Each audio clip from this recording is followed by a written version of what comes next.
player. 8 to shoot for the Rams. Here's Senkfelder. Nowhere to go against Gafani, so it's Thomas. That's a 3 for Mandel Thomas. And the key for Ryan Rooms is going to be stay in the game, not get in foul trouble. Oh, Anderson sneaking through the D and laying it in. Robinson leading a 3-on-2. James from Monmouth, picked by Anderson. And back comes a speedster for Fordham. Well done. For a while, but right here in metropolitan New York. The coaching tree with John Griffin. It's going to make for a great book. Eric Pascal writing a good book of his own. It just means I've been around for it. Thomas trying to force it into Rooms. He's got it now against Brady. Rooms draws the double, ducks through it for the bucket. Monmouth is going to have to make some perimeter shots. I mean, there's just really no other option. Senkfelder, Fordham knocking down their perimeter shots.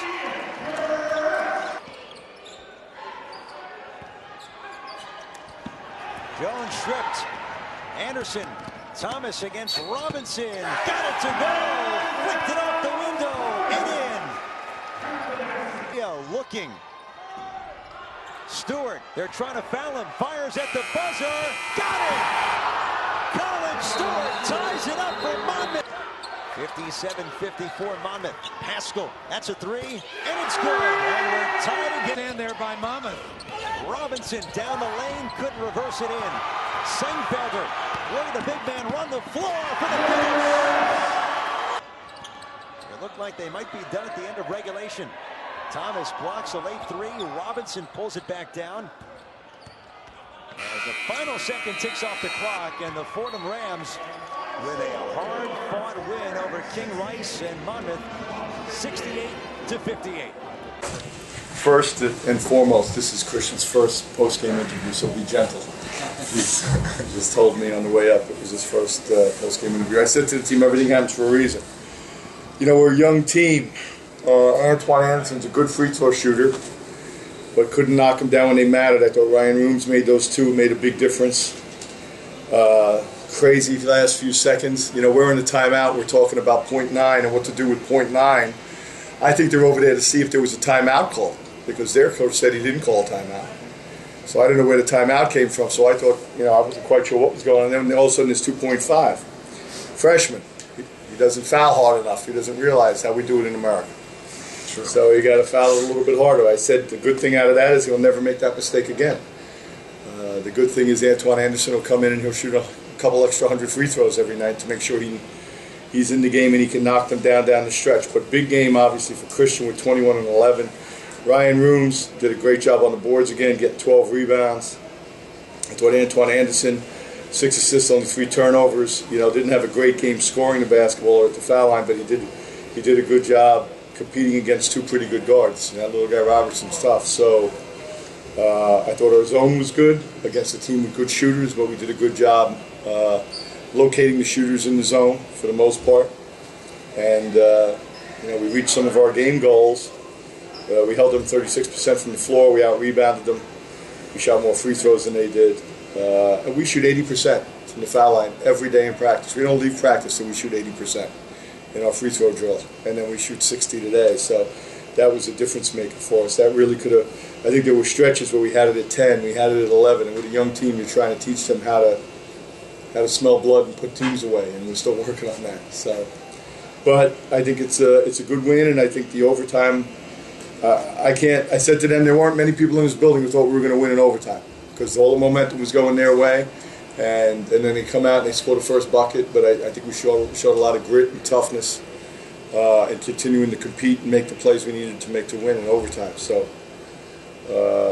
it was good. And once again, you got freshmen.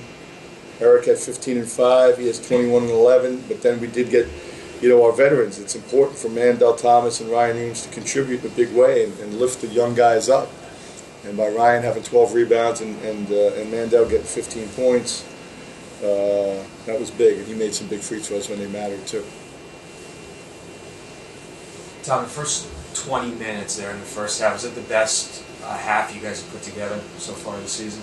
I thought it was defensively. I think we showed some energy defensively. I think our rotations were good. We rebounded the ball well. We were concerned about their front court. They're bigger than we are.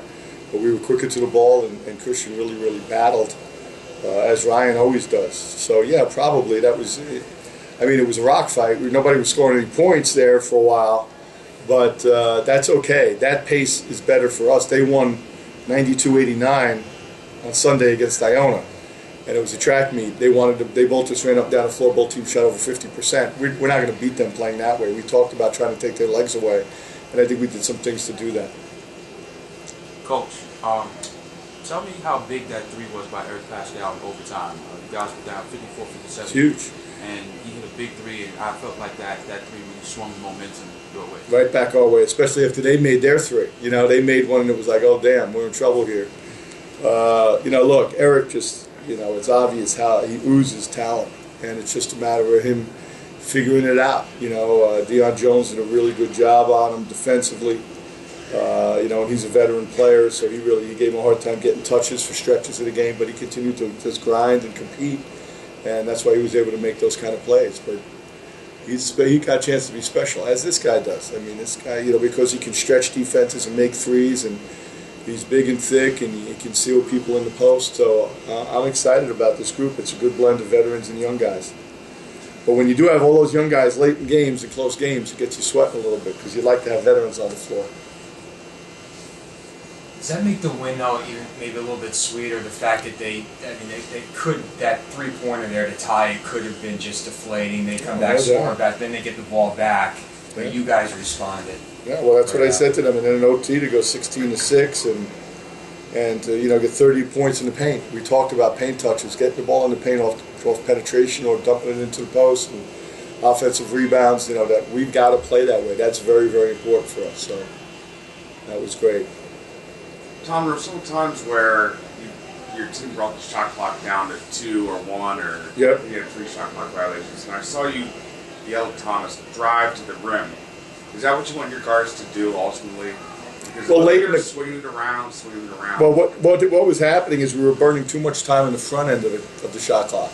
Antoine Anderson's a freshman point guard. He's bringing the ball up, you know, doing the varsity trot. And, you know, he's taking 8 seconds to get it across when you can get it across in 4, and it gives you an extra 4. And then on those ball reversals, you know, you want to drive the basketball to put pressure on the defense.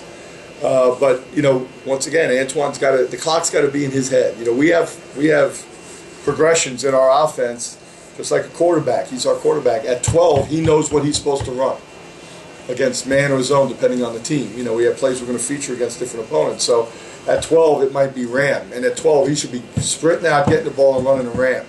And he didn't get us hit that. So the one thing, we have off tomorrow for practice, but I told him he's coming in here with Coach DePauli and Coach Morton, and he'll watch film, because I'm going to be on the road recruiting, and we're going to watch with a stopwatch of him bringing the ball up the floor and say, look at how much time you're wasting when you could be pushing it up and getting us into offense.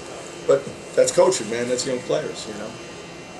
I don't want us to settle for jumpers. Eric did that late in the clock, too. I mean, Eric's 6'6", 240 pounds. Turn the corner and put a body on somebody, maybe you get a whistle. When you talk about shot selection, it seemed early on you hit 3 three-pointers early. Yeah, it could be poison, you know. And as a result, too, it looked like a better ball movement. So is that a case where they weren't settling for threes and those are actually good looks at that point? Yeah, I think the ball was moving better. I think that's key, and our spacing was very good. They were extending out on us, so we were lifting, getting a little wider and lifting. We talked about that in the timeout, and it created some more space, so that was good. You got to ask him a question. Yeah, I got Christian, this is new for you here as a freshman playing in a tight game like this. And how do you maintain your composure with everything on the line to go out there and to have the type of performance that you did? I mean, I had a pretty good game, as Coach said, like 21-11, but in the end, keeping the composure was tough. Like, I did the big mistake. Like, I didn't grab the ball through to me from the inbound play. Then they got the ball and I didn't foul them. So even though I had a good game on the stat sheet, I almost lost it. So like, it wasn't really tough to say. Compose, especially when the game was on the line. I fought back in overtime, but like, I got to get used to it. So I need to adjust a little bit more. Coaches talk a lot about the need for the veterans to step up and to lead. Does that help when you're out there, having them kind of help show the way to you? Yeah, absolutely. I mean, I'm working really close with Rooms. Like, I talk to him a lot, like on the court, off the court. He teaches me some things, how to be tougher. Like in the game, he like tells me like, "Alright, go this way, close on this guy this way, so you can contain him a little bit more. You gotta box him out." I give him some advice or see something, so like we working really close together, so he can lift me up and I try to lift him up as well. So that's like kind of good teamwork, I would say. He's smarter than everybody in this room, trust me. Anything else, guys? Is that Dan Riley from Playboy magazine in the back? No, Cosmo. You don't have any. Cosmo. You don't have any I was very credentials. impressed with this young man tonight. Thank you very much. We appreciate everything. Thanks. Thanks. Thank you.